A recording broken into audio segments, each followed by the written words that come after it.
साल 2021 का समापन भगवान शिव की आराधना के उत्तम अवसर प्रदोष व्रत पर हो रहा है। साल 2021 का आखिरी प्रदोष व्रत आखिरी दिन यानी कि 31 दिसंबर दिन शुक्रवार को है। यह शुक्र प्रदोष व्रत है। इसके करने से सभी भौतिक सुखों की प्राप्ति होती है और मनोकामनाएं पूर्ण होती हैं। प्रदोष व्रत के दिन भगवान शिव की पूजा प्रदोष काल में होती है। इस दिन भगवान शिव को भांग, बेलपत्र, धतूरा, मदार पुष्प, गंगा जल, गाय का दूध आदि अर्पित किया जाता है। हर मास की त्रयोदशी तिथि को भगवान शिव कैलाश पर नृत्य करते हैं, इसलिए उनको प्रसन्न करने के लिए प्रदोष व्रत रखा जाता है। इस समय पौष माह का कृष्ण पक्ष चल रहा है। पौष माह के कृष्ण पक्ष की त्रयोदशी तिथि 31 दिसंबर सुबह 10:39 से लग रही है। यह 1 जनवरी 2022 को प्रातः 7:17 तक है। प्रदोष व्रत के दिन सर्वार्थ सिद्धि योग प्रातः 7:14 से लग रहा है और यह रात 10:04 तक रहेगा। इस बार का प्रदोष व्रत बहुत ही उत्तम है क्योंकि सर्वार्थ सिद्धि योग प्रदोष पूजा काल में ही रहेगा। यह योग सभी कार्यों को सफल करने वाला माना जाता है। आप जिस भी मनोकामना से व्रत रखेंगे वह पूर्ण होगा। प्रदोष व्रत के दिन से पूजा का मुहूर्त शाम को 5:35 से रात 8:19 तक है। सुख प्रदोष व्रत शुक्र को सुख, संपत्ति और साधन का कारक ग्रह माना गया है। शुक्र स्वयं भगवान शिव के उपासक हैं। सुख प्रदोष व्रत करने से सभी भौतिक सुखों की प्राप्ति होती है।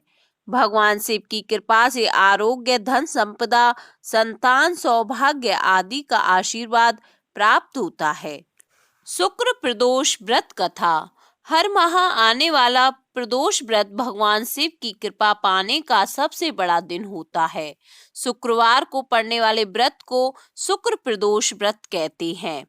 एक नगर में 3 मित्र रहते थे, राजकुमार, ब्राह्मण कुमार और तीसरा धनिक पुत्र। राजकुमार और ब्राह्मण कुमार विवाहित थे। धनिक पुत्र का भी विवाह हो गया था, लेकिन गौना शेष था। एक दिन तीनों मित्र स्त्रियों की चर्चा कर रहे थे। ब्राह्मण कुमार ने स्त्रियों की प्रशंसा करते हुए कहा, नारीहीन घर भूतों का डेरा होता है। धनिक पुत्र ने यह सुना तो तुरंत ही उसने अपनी पत्नी को लाने का निश्चय कर लिया। तब धनिक पुत्र के माता पिता ने समझाया कि अभी शुक्र देवता डूबे हुए हैं, ऐसे में बहू बेटियों को उनके घर से विदा करवा के लाना शुभ नहीं माना जाता। लेकिन धनिक पुत्र ने एक नहीं सुनी और ससुराल पहुंच गया।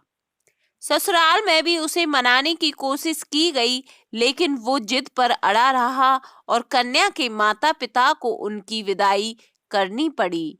विदाई के बाद पति पत्नी शहर से निकले ही थे कि बैलगाड़ी का पहिया निकल गया और बैल की टांग टूट गई।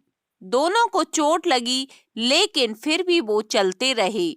कुछ दूर जाने पर उनका पाला डाकुओं से पड़ा, जो उनका धन लूट कर ले गए।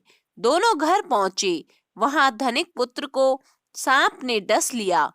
उसके पिता ने वैद्य को बुलाया तो वैद्य ने बताया कि वो 3 दिन में मर जाएगा। जब ब्राह्मण कुमार को यह खबर मिली तो धनिक पुत्र के घर पहुंचा और उसके माता पिता को शुक्र प्रदोष व्रत करने की सलाह दी। कहा कि इसे पत्नी सहित वापस ससुराल भेज दें। धनिक ने ब्राह्मण कुमार की बात मानी और ससुराल पहुंच गया, जहां उसकी हालत ठीक होती गई। यानी शुक्र प्रदोष के महात्म्य से सभी घोर कष्ट दूर हो गए। इसी दिन कथा सुने अथवा सुनाए तथा कथा समाप्ति के बाद हवन सामग्री मिलाकर 11 या 21 या 108 बार ओम ह्रीं क्लीं नमः शिवाय स्वाहा मंत्र से आहुति दें। उसके बाद शिव जी की आरती तथा प्रसाद वितरित करें। उसके बाद भोजन करें। कहा जाता है कि शुक्रवार को प्रदोष व्रत सौभाग्य और दाम्पत्य जीवन में सुख समृद्धि भर देता है। यही कारण है कि आज के प्रदोष व्रत का काफी खास माना जा रहा है। शुक्रवार के दिन पड़ने वाले इस प्रदोष व्रत से सुख समृद्धि मिलती है।